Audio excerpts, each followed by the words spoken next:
how grateful I am to have this opportunity to jump into the stream of love and consciousness with Parashakti, my sister.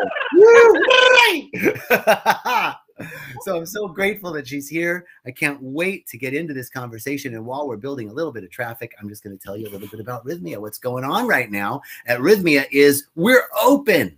It is easier than ever to get into Costa Rica. Nothing is required but some, traveler's insurance. That's it. You'll want that anyway. And then you get there, and when you get to Rhythmia, we test everybody before they come on property. So everyone is tested before they come on property, and we do temperature checks twice, 3 times daily. Staff is checked. It's such a safe environment. And then you need a COVID test to get back into the United States. Guess what? We do that right on property. You don't have to do anything. It's ready for you when you get to the airport. And to date, we've been open since November. To date, not one person is tested positive upon return. So we're good. Come join us. Come join us today. All right. So that's enough about Rhythmia. I want to introduce you, as if you don't know, this beautiful being, effulgent meaning shot through with light.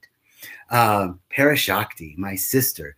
She is, I love this. She said to me today, my interest is movement, is movement as medicine to awaken the human spirit. What a beautiful intention. And this is Parashakti's shamanic healing work. And it's born from more than 2 decades of experience facilitating workshops, trainings, and retreats around the world in Los Angeles, New York, Mexico, Bali, Guatemala, Indonesia, Israel, and Greece. She's a certified integral yoga teacher, an Esalen massage practitioner, and has studied with some of the world's most revered spiritual masters, including, I'm going to mess this up. Why don't you say it, Parashakti? Swami Sachidananda, Dr. Gabriel Cousins, and Wakia Unmane, Thunder He Walks With. Of the Lakota tribe. This beautiful being is a lifelong dancer, and her path is healed as a healer has followed a severe injury. And it was this shamanic dismantling after which her mission shifted towards healing. And she teaches the 7 foundations in dance of liberation and maps for her own spiritual practice, living and breathing these foundations spiritually. She has founded Dance of Liberation, which is taught at Rhythmia and practiced by over 10,000 dancers around the globe. And she also has this amazing gift of beautiful adornment that signifies her honoring the presence. And in fact, Parashakti, your life is signifying honoring the presence. You practice the presence every day. I'm so honored to have you here. Welcome, sister. Wow. Thank you so much, JJ. I mean, I could just also come forth and say so much about you and how you light up the world. And the name of your program of this live is so perfect for you, because you rise everyone up with you everywhere you go. So thank you. Aho. Thank you, my love. Aho. And a quick little shout out to all these wonderful beings. Dorota, as always, hello. And Lisa and Max from the Poconos. Linda Young, I'm missing you too. Wow, thank you, Sarah. And Deha and Mannequin and Kim. Hello, everyone. Thank you for joining us. So, my sister, Parashakti, tell me a little bit about this movement as medicine and your mission in life. Okay. Well, I'd like to say that my mission started even before coming into this lifetime, because we know that we all sign our soul's contract. And yes, my contract was really about exploring the essence of spirit and the essence of dance. Although when I was 4 and I started dancing, and then when I was 7 and I knew that I wanted to be a dancer, I didn't know back then that the path of movement as medicine would be my soul calling. And so just like everyone, I had to go through a life journey, which you already had introduced, that I had 2 very severe injuries during dance. And that's what really woke me up. That's what took me into the dark night of the soul, as we call it, and really navigated the contract that I signed before coming in here. So from the injuries of being a professional dancer, I explored yoga, lived in an ashram for 2 years, took vows of celibacy, And one thing led to the next, and the next thing you know, here I am really moving, teaching, and a student of the cosmic dance floor and offering movement as medicine. You know, I'd love to explore this a little bit more, because I've found recently in another type of movement, the connection between the mind and the body, the neural pathways, and embodiment, and how important movement is, not only to embody new insights, but also to pull the habitual patterns of the body and the mind apart, so that we have some agency and power in life, so that movement not only is part of embodying, but it's also part of releasing and purging. Share with us a little bit more of your experience with the dance and how that affects the neuropsychology of embodiment and release. Yeah, wow, so good, so powerful. So what I will say to that is that, especially for me, when I was literally dismantled with my body, my mind, my spirit, everything was shattered. I had to regroup. I had to establish a relationship with trust and faith, and also the physical body. And so the movement became therapeutic. The movement became the voice of spirit, guiding me to become my own medicine doctor. And so the connection between body, mind, and spirit is so important when we start to move through our lives, especially with trauma, especially with injury, especially with the unknown. The body becomes the vessel to be able to guide us ultimately into what we came to do here. So I don't know if that answers your question. It does. And I want to zero in on the unknown and how the body becomes the vessel, because that is so, I'm seeing it. If I can share an example with me, you know, for example, I'm working on a handstand, right? I know the last time we were together at Rhythmia, you know, I was working on handstands. I'm still working on that.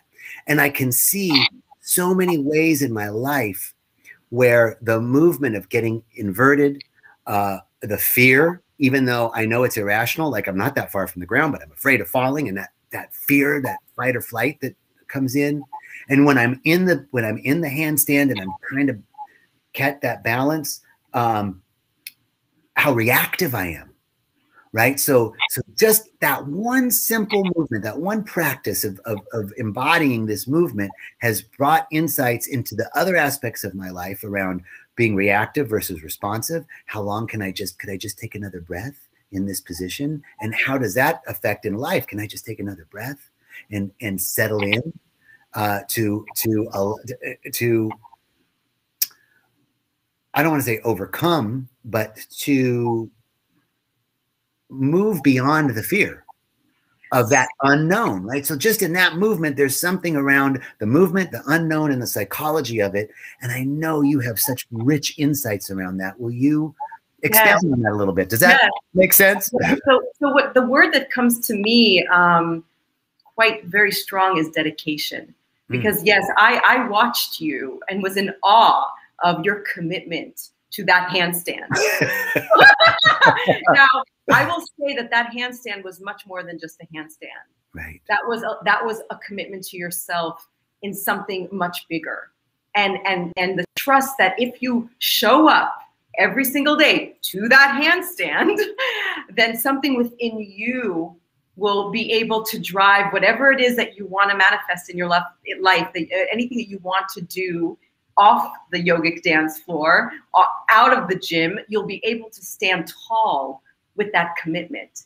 So that commitment, dedication to the daily practice of whatever it is that you're committing to is key to be able to do all of which you want to do in your life. Yes. And I want to say to everybody as you're chiming in, thanks for your comments. Stay tuned, because we are going to do an amazing reading with Parashakti in the second part of the interview. That's for everyone. Parashakti had said before we got on the call that she wanted to tune in to the universal consciousness, the awareness, to see what's emerging in the field for all of us. So we're going to co-create this reading. and pick up on what's emerging. Now, the other thing I want to say is I've noticed what's emerging in the field for me seems to be emerging for a lot of people, which is this huge purge. I know so many people in my life that are purging things physically, mentally, spiritually, emotionally, materially. And I'm going through that right now. So as we talk about what's going on in the field, what have you noticed around that, Parashakti? What are you picking up from your sense? Wow, yes. So just yesterday, I facilitated a 2.5-hour Zoom training. It's called the Dream Council training. And literally, that was the clear message of what you exactly said. So we had quite a few number 9s. Number 9 ends a cycle. It's a completion, right? And so the idea of purging, the idea of death and rebirth, you know, before we came on, you showed me a little bit of what's happening behind the scenes. And JJ is moving and he's completing a cycle. He's literally packing up. And one of the cards that came out yesterday and the wisdom teachings that came out yesterday was the giveaway ceremony.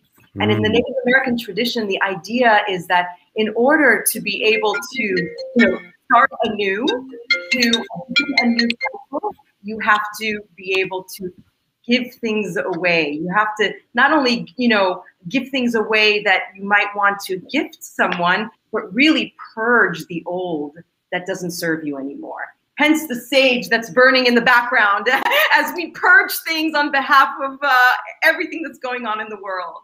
Yes. I've been so, as our paths are so similar in so many ways and so very unique in many ways. But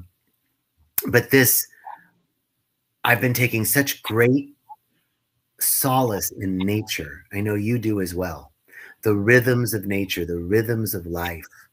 And I see in the caterpillar and the chrysalis, in the seed, I see this in the chicken, in the egg. I see this same pattern of, as the caterpillar hangs from the chrysalis, its body hangs, and then inside, or hangs from the tree, inside the old body completely dissolves and forms this cocoon. And then the old body literally splits apart and falls away and leaves this cocoon.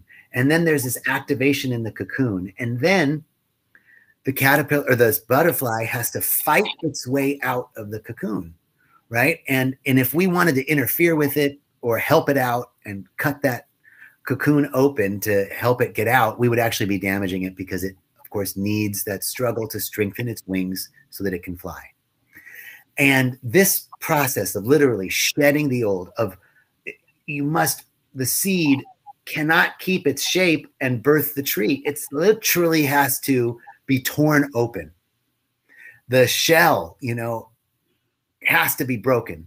And this process is always apparently appears to be chaotic, appears to be stressful, but it's part of this natural process of literally shedding our old skin. And so you're picking up on this number nine being the end of this cycle, and that we're all moving in this. I mean, even as the end of COVID seems to be in the future, and yet there's these new things happening in India, and right, all of this, it's still this tearing apart process. Are you seeing that with the clients that you're working with in your healings? And can you share a little bit more of your insight around that? Yes, absolutely. Even with our clients that come to Rhythmia, there is a yearning and a desire for a birth of the new. And in order for something to be able to birth in its new wings, we have to let go. We have to surrender. And especially if we're so used to doing something a certain way, yes. And we go back to your handstand, right? Because the way you started that handstand is not the same way that you do the handstand today. Correct. And I can vouch for that. So again, you know, it's really about having a big, bold, courageous mission and vision. And even if you don't have one right now, what I would say and what we're going to do today is with the Sacred Path cards, we're going to surrender everything to the great mystery. Because even when we think we know how to do a handstand, we can always learn and grow and stretch more, right? So speaking of that, I'd love to know, you know, your whole teaching is around medicine, and you are highly identified with the eagle and eagle medicine. Yes. How did you find that as your animal totem? How did you meet eagle as your medicine? Yes. Okay. So again, when we talk about the contract of our soul, I do believe that the wings there were already being initiated, and I had to really grow and learn how to embark and learn how to soar and really become a visionary, because an eagle sees the bigger picture. Yes. I just have to say that I have here a painting that our dear Ray, the daughter of Fiona, here at Rhythmia, she painted, and it's just so dear and close to my heart, and I'm so happy that I can share it with everybody. So on that note, beautiful whirling rainbow of wings. I have been dancing with the Mohawk, Cherokee, Lakota, and Shoshone Native Indians. And I will say that really I have found, as a Jewish woman who was born in Yerushalayim, in Jerusalem, the Holy Land, and not ever really connected fully to my roots in Judaism, I really found that through the earth-based medicine path is where my wings find their way of expression. And so the eagle has come to me as an embodiment when I dance. And when I was in my training and I put the blindfold on, which is the third foundation of dance of liberation, the eagle came to me and really taught me how to hold the space that I hold today. And so it is my spirit animal. I live it, breathe it, invoke it, wear it, created a jewelry line that is based on the medicine of the eagle, and really, you know, want to pass on to people to be able to fly with their highest vision and trust that they can spread their wings and express it in the utmost beautiful way. So these are the power objects that have birthed themselves through the visionary process of dance of liberation. You know, and I have to say also, the eagle, and what I see with you so clearly is an eagle not only has vision, right? The high watch, right? And can see far off, but eagle also glides on the thermals, right? Like with ease, like there's an ease and grace to achieving those heights. And working with nature, working with the invisibles, the thermals, right? I just see all of that being so clearly you, you know, and beautiful. Yeah. I know you soar, and I know you soar with ease and grace, and I know you catch those gifts of the spirit, those invisible gifts that lift and sustain you so that you can help lead us all with your special medicine. So, speaking of your special medicine, would you like to lead us in this reading?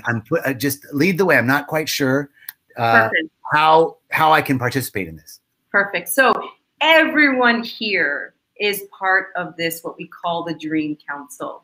And so I want us to take this moment in time and close our eyes from near and afar and to feel the force of nature that has called you to chime in, to rise up.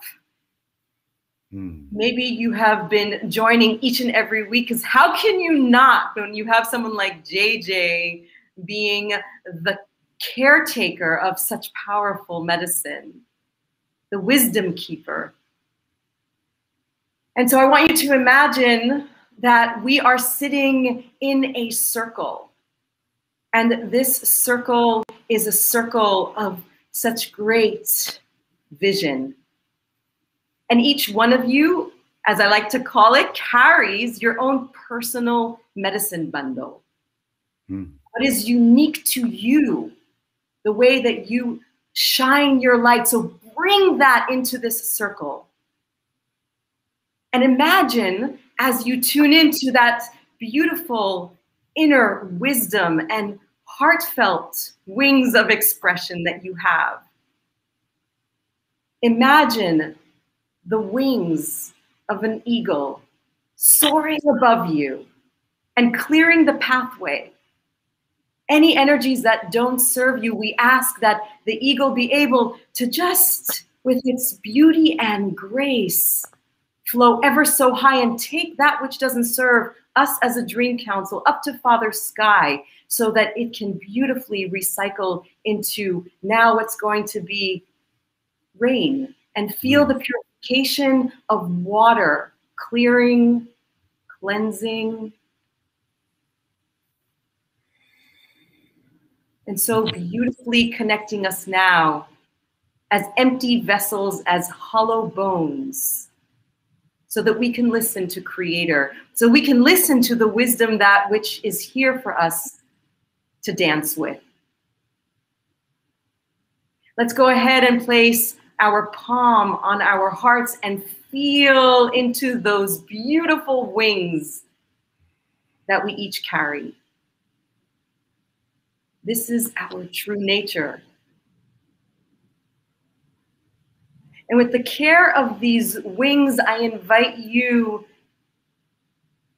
to allow yourself to surrender to the great mystery, because this is what the cards will speak to.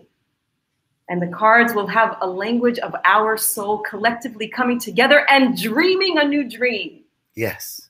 Aho! Aho! I feel my wings spreading right now. Amazing. Okay.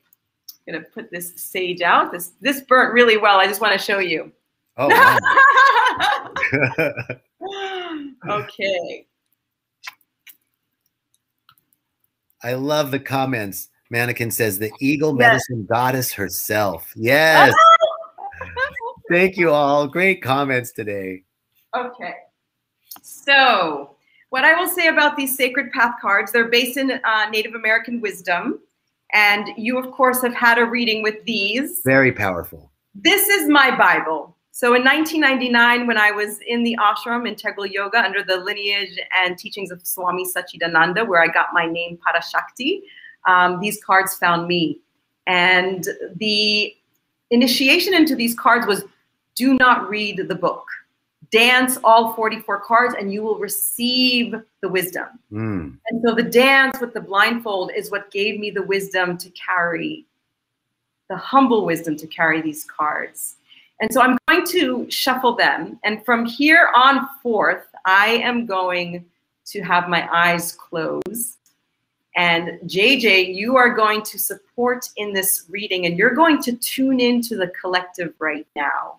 You're going to feel into that higher vibration.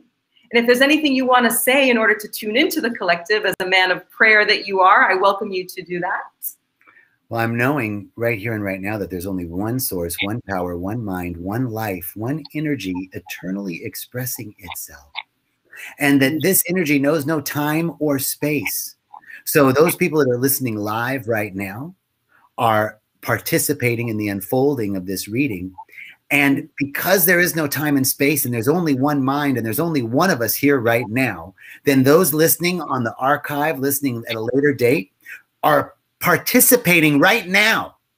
Outside of the constraints of time and space, we jump into the dimension of infinite potential and infinite possibility, and allow it to be transmitted collectively into our consciousness here in this plane, anchoring heaven, the realm of ever-expanding good on earth, through this reading, no matter when you're listening to it. Aho. Aho! Aho!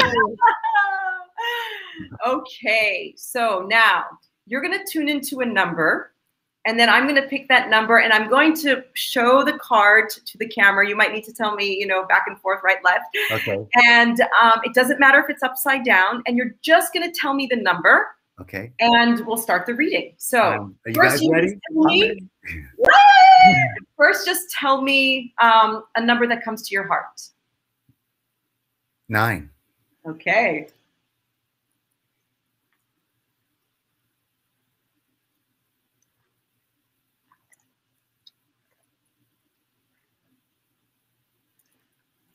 Okay, hopefully you can see this, everybody.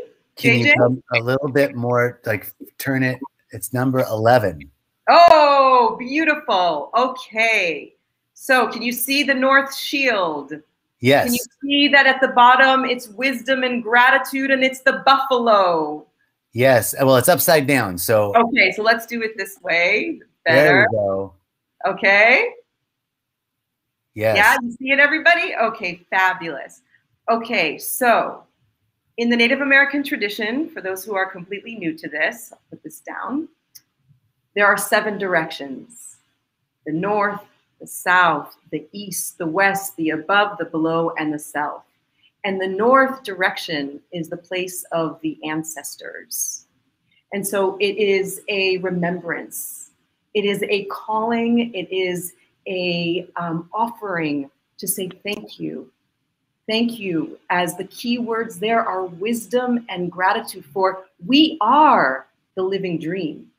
And so by us right now in this moment, acknowledging them and knowing that they have come in to support us in this time of great, I will quote what's going on with JJ, purging, and all of us that are bringing our moment of time to a completion in order to start anew, we are being asked in our own unique way, because there's no right and wrong, to honor those who have walked before us. Mm-hmm. You might want to light a candle. You might want to put a picture of an ancestor on somewhere sacred.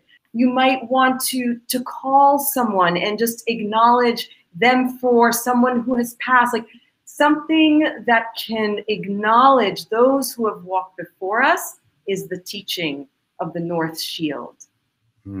Spirit animal, the power animal, is the buffalo. So it's a reminder that we are the field of plenty. We have everything. And so any ideas or limiting beliefs of scarcity, of lack, I'm not good enough, insecurities, that is all to be now purged in your own right. And you can ask the ancestors to help you. You can pray to them and say, I am wanting to pack up my home and I need help. JJ, I'm supporting you right now. I feel it. So many boxes. What do I do? How do I give this all away? So it's really about the acknowledgement of our ancestors and praying to them and saying, thank you, and acknowledging that we have it all. All is here to support in this time of great transition, in this time of great completion. So I'm going to choose the bottom one now for support. The number? Number 10. It's also upside down. Okay, great. Oh, we have the West. Okay, the West Shield, number 10. The West Shield, yes. Okay, perfect. So everyone saw. So the key words there, if you can see, is introspection and goals. And look, we already have, which is so interesting, 44 cards, and we already have 2 directions that we're working with. So the West, the bear, is an invitation to go back into the mother's womb. What does that mean? To go on your own personal vision quest. The key words are introspection. So it's inviting us in this time of completion, in this time of letting go, is to go deep within. In Dance of Liberation, we put on a blindfold in order to be able to go deep into the unknown, into the void. So that is where all the answers live. So the West is an invitation, just like the bear hibernates in the winter. So it's an invitation for us to take time, to breathe, to create a space in order to be able to listen to the heartbeat of the mother. So if you're running around like a crazy cuckoo head, you must stop. You must breathe and create the space to go within. Aho? Aho. We're going to choose 2 more cards. And the way we're going to choose this is we're adding our cards up. So we have 11, the North Shield, which is 2. And then we have the West Shield, which is 10, which is 1. So 2 plus 1 is 3. So I'm going to pick the 3rd card. I'm making notes, by the way. If you guys see me looking down, I'm writing this out because I'm going to, perfect, at the end, bring it all together. What's the number? Number 31, also upside down. Also upside down, okay. All right, this is beautiful, the medicine bowl, dear ones. So the key word here is healing. And so really this is an inner time of cultivating your own medicine bowl, your own time of deep, deep healing. So that as we bring this cycle to a completion, this great healing that's happening on a collective level can allow us to really birth anew, to fly in a new way to that which we are soaring and creating and dreaming into our lives. I'm going to pick the bottom one for that great support. Is it upside down, JJ? Or it is. It is upside down. Okay. Number 16, power place. Woohoo! So the keywords here is earth connection. So now we start to spiritually investigate and ask, you know, how do we take this information, this wisdom? And this card, the power place, is about connecting back to the mother, connecting back to the earth. Now, if you live in a concrete jungle, like some of my friends do in New York City, and you can go to Central Park, you can create the power place in your own home. This is about shifting and transforming spaces into sacred altars. So it's a beautiful time. As I just go back to you, JJ, as you're purging the old, getting ready to do this big move, that the power place that lives inside of you, that it just even more gets connected to nature.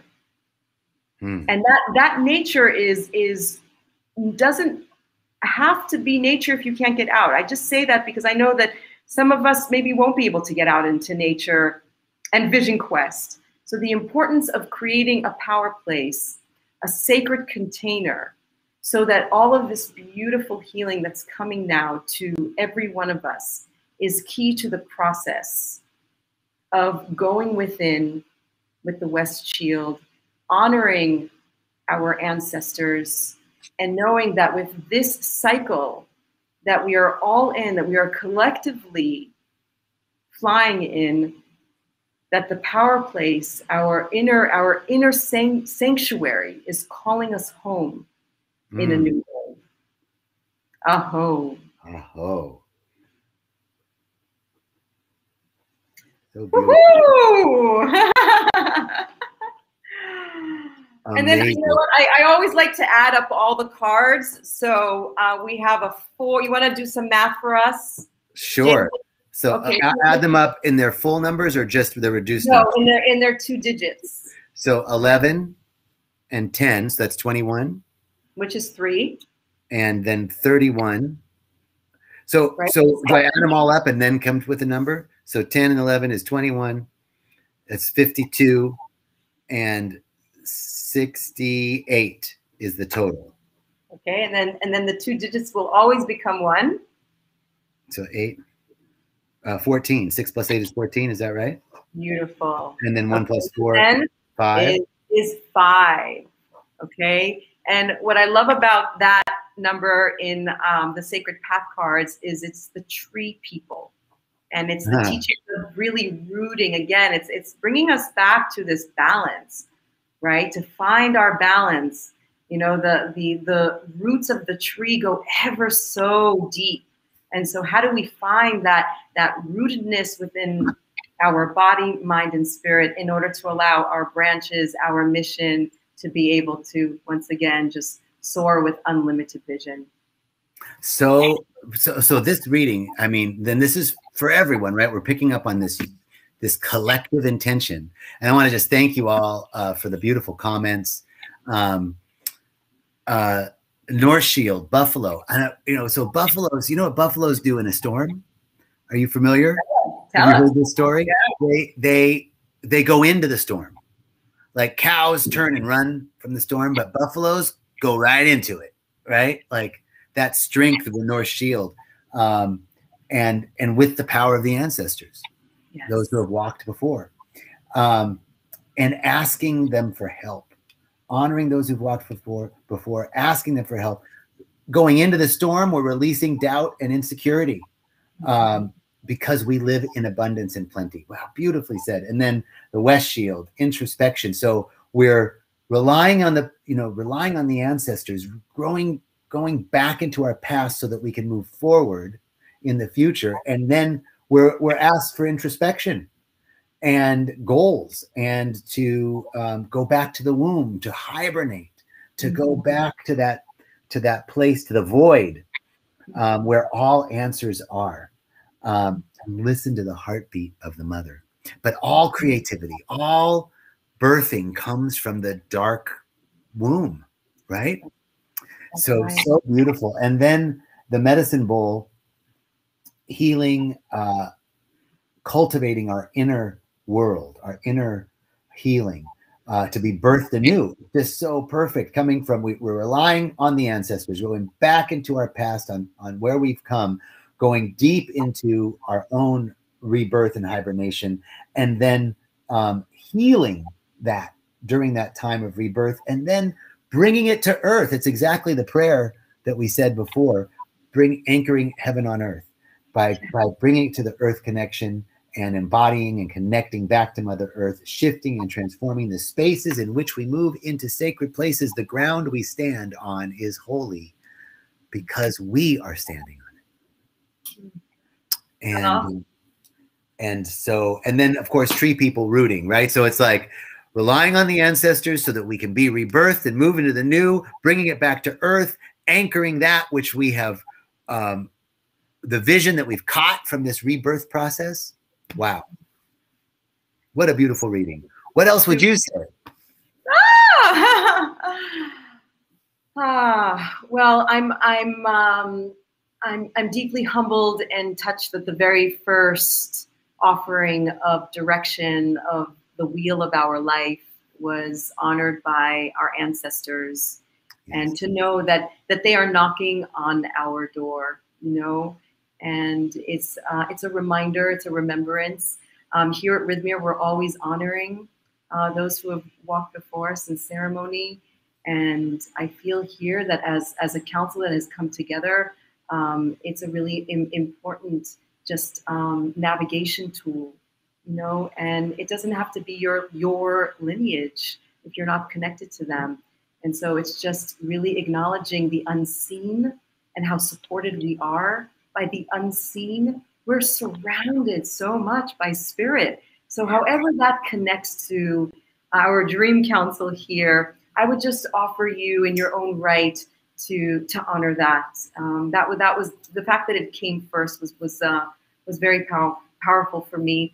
And then also, you know, the West Shield is really it's that invitation to go inward rather than going outward to get the answers. And we know that all the answers live inside. And yet we are being guided by the ancestors, the support from above. And yet their message to us is go inside, go inside, go inside. So the dance movement for me, if I was to start embodying these cards, was to find my movement that would take me inside, you know? I love it.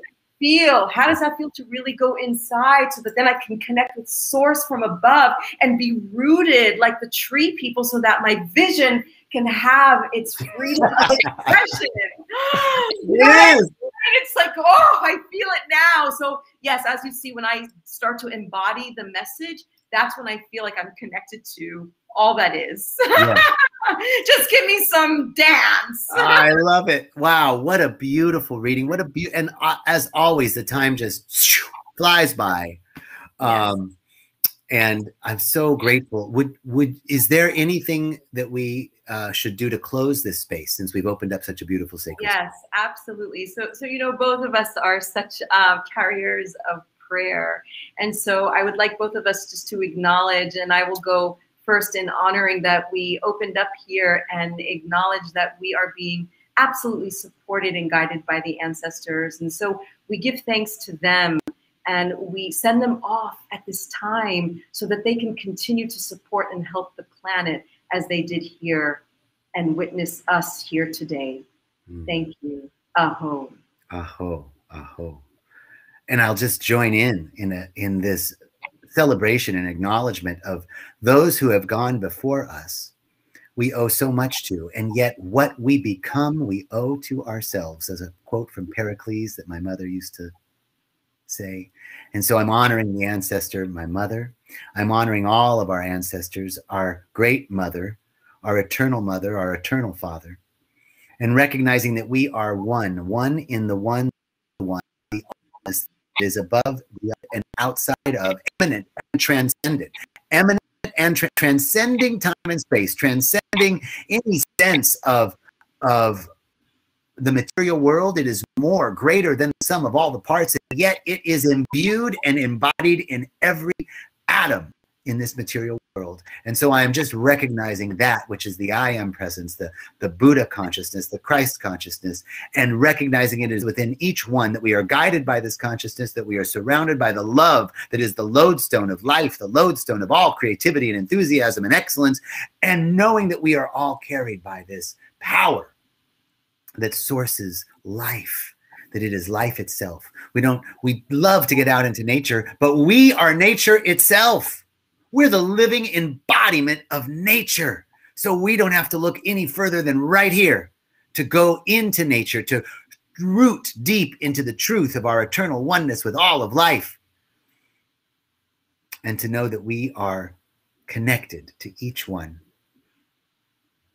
So I just rest in this. I know that this is the truth. I release this truth, and I know that it is so. And I say, and so it is. Aho, ashe, and amen. Thank you, sister.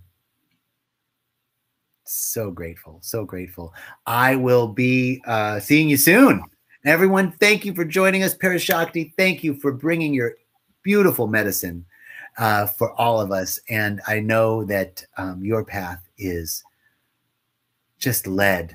You are just led to share your gifts and talents in such beautiful ways. Thank you for being exactly who you are. I love you so much. Thank you so much. And come dance with us at Rhythmia.